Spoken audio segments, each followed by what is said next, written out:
Umar bin Khattab radhiyallahu anhu menceritakan sabda Nabi SAW, "Ma minkum min ahadin yatawadda'u fayusbighul wudu'a thumma yaqul asyhadu an la ilaha illallah wahdahu la syarika lah wa asyhadu anna Muhammadan abduhu wa rasuluh illa futihat lahu abwabul jannati tsamaniyah yadkhulu min ayyaha sya." Tidak ada seorang pun dari kalian berwudu lalu menyempurnakan wudunya, kemudian mengucapkan asyhadu an la ilaha illallah wahdahu la syarikalah wa asyhadu anna Muhammadan abduhu wa rasuluh. Aku bersaksi bahwasanya tidak ada Tuhan yang paling berhak disembah diibadahi kecuali Allah dan tidak ada sekutu baginya. Dan aku bersaksi bahwasanya Muhammad benar-benar hamba dan utusannya, melainkan dibukakan baginya 8 pintu surga. Ia dapat memasukinya dari mana saja ia suka. Apa ini? Wudu, hanya wudu. Wudu terus syahadat. Kenapa malas wudu? Ini yang masih malas wudu kalau mau tidur nih, siapa ini? Hah? Kenapa malas wudu mau tidur? Wudu, Nabi SAW suruh. Dalam sebuah hadis dikatakan, kalau seseorang hamba tidur dalam keadaan bersuci, wudu, maka Allah akan titipkan bersamanya malaikat di ranjangnya, yang setiap kali dia bergerak, malaikat itu mengatakan, ya Allah ampunilah dia. Balik kiri kanan lagi tidur kita nggak sadar, malaikat minta, ya Allah ampuni, ya Allah rahmati. Dan Allah akan mudahkan dia kalau mau tidur, kalau tidur wudu itu mau bangun sholat malam Allah bangunin, mau bangun sholat subuh Allah bangunin. Kenapa nggak mau wudu nih? Kenapa malas wudu? Wudu ini kalau disempurnakan, diikuti dengan syahadat saja, habis itu masuk dari 8 pintu surga yang mana dia mau. Berapa menit tuh wudu? Balasannya bisa pilih pintu surga, ya Allah yang ke-8 deh saya mau masuk nanti di akhirat. Hanya wudu. Wudu itu bukan cuma untuk sholat, makanya para sahabat selalu wudu, batal wudu, selalu, nggak pernah berhenti, harus wudu.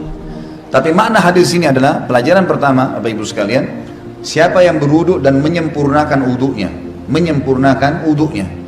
penyempurnaan wudu adalah menjalankan seperti sunnah Nabi SAW. Ingat, yang paling pertama niat dalam hati mau wudu karena Allah perintahkan. Yang kedua, harus minimal tempat yang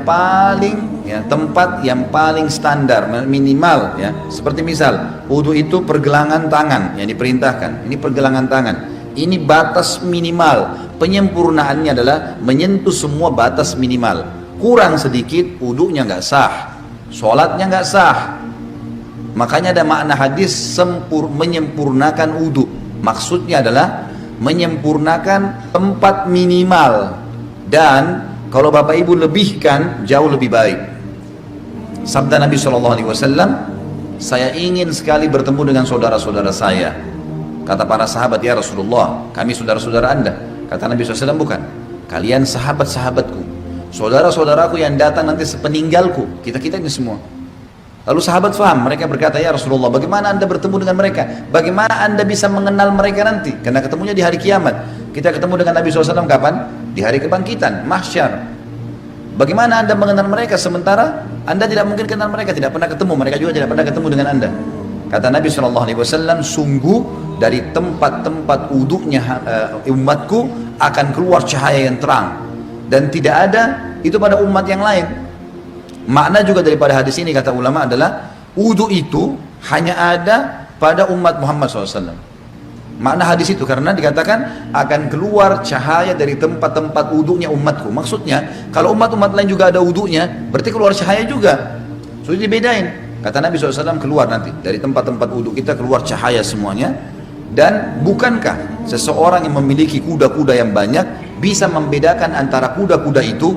Bila ada kuda yang keempat kakinya berbulu warna putih, warna apapun badannya, tapi keempat tangannya, kakinya itu berwarna ada bulu putihnya. Riwayat lain dikatakan keempat kakinya dan bagian dahinya, rambut di bagian dahinya berwarna putih. Pasti bisa dibedakan, oh ini kuda lain, karena warnanya kombinasi putih sama yang lainnya. Maka begitu pula saya akan membedakan umatku. Lanjutan hadis tadi, dan siapa yang bisa memanjangkan jamahan uduknya supaya cahayanya memanjang, maka lakukanlah. Disunnahkan lebihan, misal minimal tadi pergelangan, lebihkan. Minimal wajah seperti ini maka dilebihkan sampai di bawah dagu.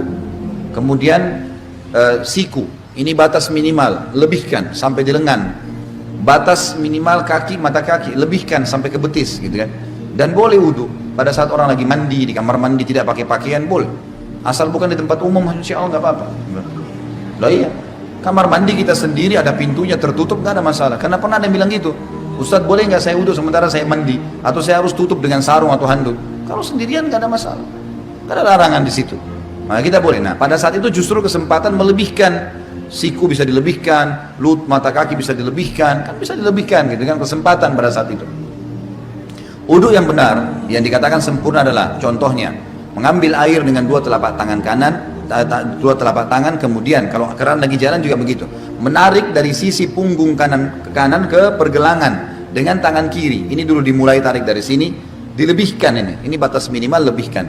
Kemudian tangan kanan menarik untuk tangan kiri juga sampai batas lebih dari batas minimal sampai ke sini kurang lebih. Kemudian baru mempertemukan antara punggung dalam dua-duanya dan menyelat-nyelatkan di antara dua jari. Karena ini sunnah, Nabi SAW menyuruh menyelat-nyelatkan. Jadi ini baru satu ya, ini baru satu. Ini baru satu. Kemudian diulangin pelan-pelan, sempurnakan. Balasannya hanya sempurnain ini, syahadat masuk surga. Buru-buru, gitu kan. Pelan-pelan, 1, 2, sampai 3 selesai. Yang selanjutnya mengambil air di telapak tangan, kemudian memasukkan setengahnya ke mulut sambil kumur-kumur, sisanya dihirup di hidung. Kemudian sementara mulut kita kumur-kumur, tangan kiri membuang yang di hidung, baru kemudian yang di mulut dibuang. Itu satu.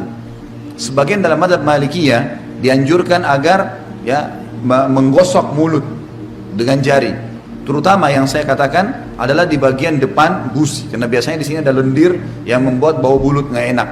Kita kalau wudhu sebentar misalnya lagi kumur-kumur, bapak ibu coba masukin di bagian depan ini sering ada lendir 4 sisi ini. Itu kalau dikeluarin bau mulutnya jadi hilang. Itu dianjurkan. Sebagian juga ulama mengatakan dianjurkan kumur-kumur maksimal, karena ada hadis yang lain berbunyi tidak ada seorang umatku, tidak ada seseorang pun dari kalian berwudhu seperti wudhuku ini Nabi SAW praktikin, kecuali akan berjatuhan semua dosa-dosanya bersamaan dengan tetesan air terakhir. Termasuk di sini kumur-kumur dimaksimalin supaya dosa mulutnya jatuh semuanya, gitu kan. Kemudian wajah ini tentu 3 kali diambil, dimasukkan di mulut sambil kumur-kumur, lalu sisanya dihirup, dibuang dengan tangan kiri. 1, 2, 3. Setelah itu mengambil air dengan 2 telapak tangan, kemudian dari awal tumbuhnya rambut sampai 2 jari di bawah dagu, dari awal kuping kanan dengan kuping kiri, dimasukkan di wajah, kemudian diputar. Ini 1, gitu kan. Kemudian 2, ini semuanya kena, dan seterusnya 3. Bagi teman-teman yang berjenggot tentu diselat-selatkan, sunnahnya begitu. Diselatkan jari di antara jenggotnya, sebagaimana mungkin kalau jenggot seperti saya mungkin dimasukkan begitu. Kemudian telapak tangan kanan ditarik dari sisi kanan punggung, ditarik sampai ini, ingat ini batas minimal. Banyak orang wudu ininya nggak kena nih, ini nggak kena, ini bisa nggak sah wudunya, nggak sah sholatnya. Jadi tarik sampai sini nih, kemudian baru diputar ke dalam 1, 2, 3 sampai 3 kali. Kalau misal air kerannya di atas ngalir di keran dan kita mau tarik dari atas boleh, tarik di atas batas minimal, ya. Jadi ditarik dari sini di atas siku, tarik ke bawah, kemudian baru diputar ke bagian dalam. Kanan dulu baru kiri. Setelah itu baru kepala. Kepala ini diambil air. Sunnah Nabi SAW ditarik dari awal kepala sampai ke tengkuk, ya, sampai ke batang leher. Kemudian ditarik lagi ke atas kembali. Lalu jari telunjuk masuk ke dalam lubang. Ibu jari mutar di belakang. 1, ya. Ini satu-satunya yang dilakukan 1 kali saja. Kalau semua tadi anggota tubuh, telapak tangan, tangan sampai siku, wajah, ini semua 3 kali. Kumur-kumur, bersihkan hidung semua 3 kali. Kecuali kepala cuma sekali. Bagi ibu-ibu yang rambutnya panjang, ditarik sampai ke tengkuk, lalu ditepuk-tepuk ke atas. Sampai kembali ke depan, baru kemudian masuk ke sini, baru diputar. Selanjutnya telapak kaki, dibasuh minimal mata kaki, lebihkan ke atas. Lebihkan ke atas supaya memang sempurna. Setelah itu jangan pernah lupa ucapkan syahadat, asyhadu an la ilaha illallah wahdahu, ada tambah la syarikalah, tidak ada sekutu baginya, wa asyhadu anna muhammadan abduhu wa rasuluh. Itu saja dijamin, kata Nabi SAW, dibukakan baginya 8 pintu surga. Ia boleh memasuki dari mana saja dia mau atau dia suka. Di dalam hadis yang lain disebutkan bahwasanya Nabi SAW bersabda, riwayat Imam Tirmidzi, siapa yang membaca setelah syahadat Allahumma ja'alni minat tawwabina sebaiknya dia membaca setelah syahadat, Allahumma ja'alni minat tawwabina waj'alni minal mutatahhirin. Ya Allah, jadikanlah saya selalu orang-orang yang bertaubat dan jadikan saya orang-orang yang selalu bersuci, bersih.